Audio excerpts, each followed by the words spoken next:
Hi friends ನೀವು ನೋಡ್ತಾ ಇರೋದು ಇದು ಪ್ಯೂರ್ ಹನಿ.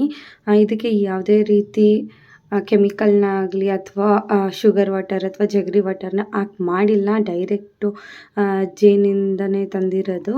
ಇದನ್ನ ನನಗೆ ಅಮ್ಮ ಕೊಟ್ಟು ಕಳಿಸಿದ್ರು. ಅಲ್ಲಿ ನಮ್ಮ ಊರಲ್ಲಿ ಮರಗಳಿದೆ, ಸೊ ಅದರಲ್ಲಿ ಜೇನು ಕಟ್ಟಿದಾಗ ಅದರಿಂದ ತುಪ್ಪನ ಇಳಿಸ್ಬೇಕಾದ್ರೆ ಅಪ್ಪ ಇಸ್ಕೊಂಡು ಬಂದಿದಂತೆ. ಸೊ ನೀವು ನೋಡ್ತಾ ಇರ್ಬೋದು ಎಷ್ಟು ತಿಕ್ಕಾಗಿದೆ ಅಂತ ನೋಡಿ. ಸೊ ಇದಕ್ಕೂ ಮತ್ತು ಡಾಬರ್ ಹನಿಗೂ ವ್ಯತ್ಯಾಸ ತೋರಿಸ್ತೀನಿ ನಿಮಗೂ ಕೂಡ ನಾನು. ಸೊ ನಾನು ಫಸ್ಟು ಒಂದು ಬ್ರ್ಯಾಂಡ್ ಹನಿ ಯೂಸ್ ಮಾಡ್ತಾಯಿದ್ದೆ. ಸೊ ಅದನ್ನು ಮತ್ತು ರಿಯಲ್ ಹನಿದು ಕೂಡ ನೋಡೋಣ ಯಾವುದು ಬೆಸ್ಟ್ ಆ್ಯಂಡ್ ಯಾವುದು ಒರಿಜಿನಲ್ ಅಂತ ನೋಡೋಣ ಅಂತ ಹೇಳಿ ನಾನು ಈಗ ಅದನ್ನು ತೋರಿಸ್ತಾ ಇದ್ದೀನಿ ನಿಮಗೆ. ಸೊ ಇದು ಸ್ವಲ್ಪ ಇನ್ನೇನು ಖಾಲಿ ಆಗಕ್ಕೆ ಬಂದಿದೆ. ನಾನು ಅಂದರೆ ಎಷ್ಟಿಲ್ಲ, ಟೆಸ್ಟ್ ಮಾಡಿ ನೋಡೋಣ ಅದು ನಿಜನಾ ಸುಳ್ಳ ಅಂತ. ಸೊ ನೀವು ನೋಡ್ತಾ ಇರ್ಬೋದು ಅದ್ರ ಕನ್ಸಿಸ್ಟೆನ್ಸಿ ಎಷ್ಟು ತೆಳ್ಳಗಿದೆ ಅಂತ. ಈ ಕುಕ್ಕಿಂಗ್ ಆಯಿಲ್ ಬರುತ್ತಲ್ಲ ನೋಡಿ, ಆ ಥರ ತೆಳ್ಳಗಿದೆ. ಸೊ ಅದೇ ನಾವು ಪ್ಯೂರ್ ಹನಿ ತೋರಿಸ್ತಾ ಅಲ್ವಾ, ಅದನ್ನು ನೋಡ್ಬೋದು ನೀವು ಎಷ್ಟು ಗಟ್ಟಿಯಾಗಿ ಆ್ಯಂಡ್ ತಿಕ್ಕಾಗಿದೆ ಅಂತ. ಆ್ಯಂಡ್ ಕಲರ್ ಕೂಡ ನೋಡ್ಬೋದು ಎಷ್ಟು ಚೆನ್ನಾಗಿದೆ ಅಂತ ಹೇಳಿ.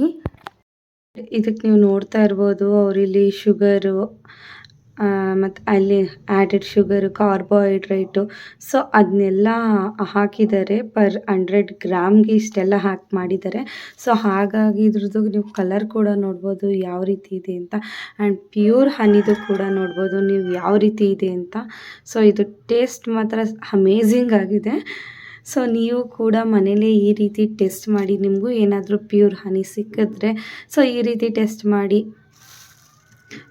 ಏಕೆಂದರೆ ನಾವು ಲೋಕಲ್ ತೊಗೊಂಡು ಕುಡಿಯೋದು ಅಷ್ಟು ಹೆಲ್ತ್ಗೆ ಒಳ್ಳೆಯದಲ್ಲ. ಬಿಕಾಸ್ ಅದನ್ನ ಸಣ್ಣ ಮಕ್ಕಳಿಗೆಲ್ಲ ಕೊಡ್ತಾ ಇರ್ತೀವಿ ನಾವು.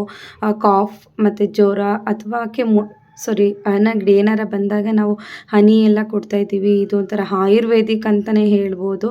ಸೊ ಇದನ್ನೆಲ್ಲ ನಾವು ಮಕ್ಳಿಗೆ ಕೊಡ್ಬೇಕಾದ್ರೆ ತುಂಬ ಕೇರ್ಫುಲ್ಲಾಗಿ ನೋಡಬೇಕಲ್ವ.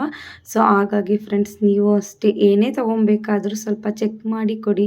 ಬಿಕಾಸ್ ಇದು ಮಕ್ಳಿಗಲ್ವ ಕೊಡೋದು, ಹಾಗಾಗಿ. ಸೊ ಇದನ್ನು ನಾನು ಇವಾಗ